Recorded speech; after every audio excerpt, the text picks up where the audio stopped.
വാഴയില ഇല്ലാതെ ഉണ്ടാക്കിയ മടക്കപ്പം ഇതാ നിങ്ങൾക്ക് വേണ്ടി. അരിപ്പൊടി, ഗോതമ്പ് പൊടി, ഉപ്പ് ഇട്ടിട്ട് വെള്ളം ഒഴിച്ച് മിക്സ് ചെയ്യണം. ദോശയുടെ പരുവത്തിൽ ഉണ്ടാക്കും. നെയ്യ് ഒഴിക്കാം ടേസ്റ്റിന് വേണ്ടിയിട്ട്. ഒത്തിരി ഒന്നും വേണ്ട, കുറച്ച്.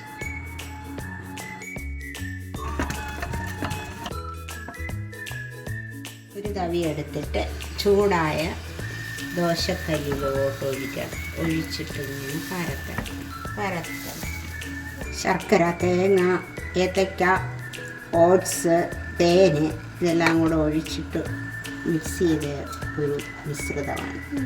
മിക്സിങ് അത് ഇതിലോട്ടിട്ട് കൊടുക്കണം.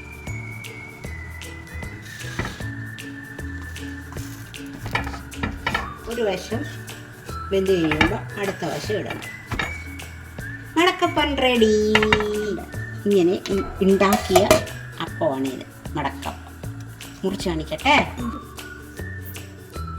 മടക്കപ്പൻ റെഡി.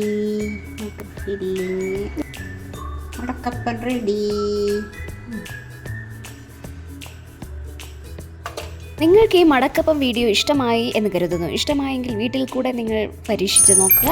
ഇനി അടുത്ത വീഡിയോയുമായി ഞാൻ വീണ്ടും വരുന്നത് വരേക്കും നന്ദി, നമസ്കാരം, ബൈ.